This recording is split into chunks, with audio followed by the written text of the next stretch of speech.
আসসালামু আলাইকুম everyone, welcome to my another blog. আপনারা সবাই কেমন আছেন? আলহামদুলিল্লাহ, আল্লাহর রহমতে আমি এবং আমার পরিবারের সবাই ভালো আছি। আর আমার ভিডিওটি যে যেখান থেকে দেখছেন সবাইকে জানাই অসংখ্য অসংখ্য ধন্যবাদ।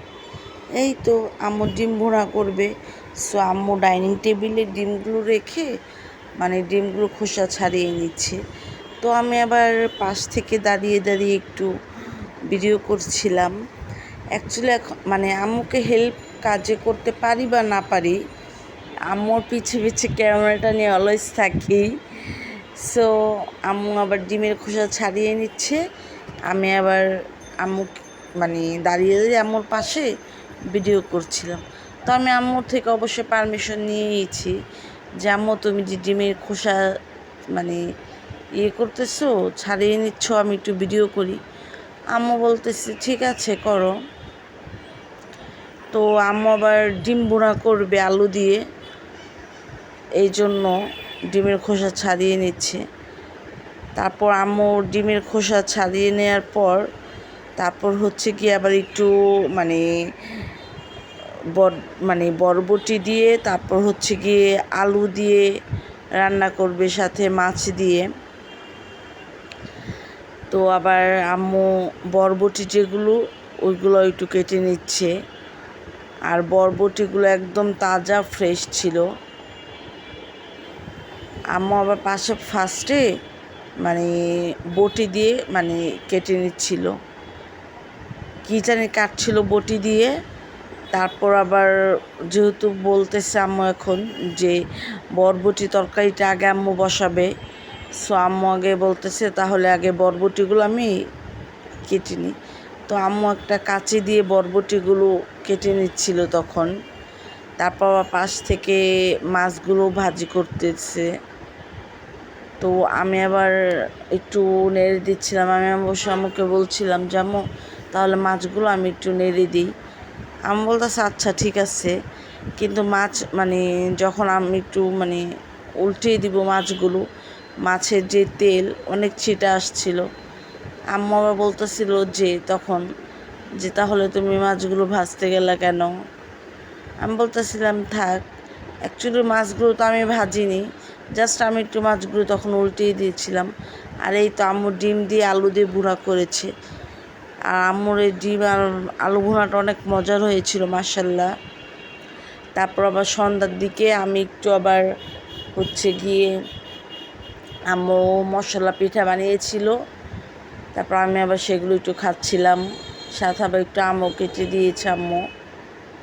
তো মশলা পিঠা দিয়ে যে আলু মাংসের যে আলুটা থাকে ওই আলু দিয়ে খাচ্ছিলাম, আর আলুটার সাথে এত মজা হয়েছিল মাংসের আলু, অনেক আম্মু একদম অনেক মজা করে রান্না করেছিল, একদম খুব মজার হয়েছে পিঠাটা। আর এই পিঠাটা হচ্ছে গিয়ে বিভিন্ন মশলা দিয়ে তারপর বানায় আম্মু পিঠাটা একদম ফুলকো ফুলকো লুচির মতো হয়, খেতেও অনেক ভালো লাগে। তো আমি আবার সন্ধ্যার দিকে একটু খাচ্ছিলাম, আর যখন আমি খাচ্ছিলাম তখন আবার একটু ভিডিও করে নিচ্ছিলাম। আর প্লিজ আপনারা কেউ ভিডিও টেনে টেনে দেখবেন না। আর আমার প্রিভিয়াস ব্লগ যেটা ওইটাতে দেখিয়েছিলাম যে আমার বার্থডে উপলক্ষে কী কী সেলিব্রেশন করেছে, আম্মুকে কী আমার জন্য স্পেশাল আইটেম রান্না করেছে। বাট বার্থডে উপলক্ষে তো গিফটও পেয়েছিলাম ফ্যামিলি থেকে। সো ছোটো ভাই বোনদের থেকে তো এরকম গিফট পেলে ভালো লাগে, এই আর কি। তো আমার বার্থডে আমি কখনো বার্থডেতে সেলিব্রেশন এগুলো কখনো করি না, বাট আম্মু অলওয়েজ তো টুকিটাকি একটু কিছু করেই। সো আমার বোন আবার একটা হিজাব গিফট করেছে, তারপর হচ্ছে গিয়ে হিজাবটা খুব সুন্দর ছিল। অ্যাকচুয়ালি কি যে ছোট মানুষ যে ছোট ভাই বোনেরা কিছু গিফট করলে তো ভালো লাগে, এটা স্বাভাবিক। তারপর আমি আমার বোনকে বলেছিলাম যে কেন করতে গেলা, আর ড্রেসটাও খুব সুন্দর, একদম সিল্কের মধ্যে, তো 2 পিস, খুব সুন্দর হয়েছে ড্রেসটাও, একদম অনেক আমার পছন্দ হয়েছে। একদম সিল্কের মধ্যে ছিল, আর কালারটাও খুব সুন্দর, একদম হালকা স্মুথ কালার, মানে ভালোই লেগেছে। আর আপনারা প্লিজ কেউ ভিডিওটি টেনে টেনে দেখবেন না, সবাই ফুল ওয়াচ করে ভিডিওটি দেখবেন, আমার কেন সবার ভিডিও। আর আমার ভিডিওটা কেমন লেগেছে কমেন্টস বক্সে জানাবেন। আর প্লিজ সবাই ছোট্ট একটা লাইক দিয়ে ভিডিওটি শেয়ার করে সাবস্ক্রাইব করে দিবেন। আর এই পর্যন্ত যারা যারা আমার চ্যানেলটি সাবস্ক্রাইব করেছেন তাদেরকে জানাই অসংখ্য অসংখ্য ধন্যবাদ। আর আপনারা প্লিজ কেউ ভিডিওতে বলবেন না যে সাপোর্ট করবেন, কারণ এটা করলে অনেক সময় চ্যানেলের প্রবলেম হয়। তো আপনাদের এই জন্য বলা।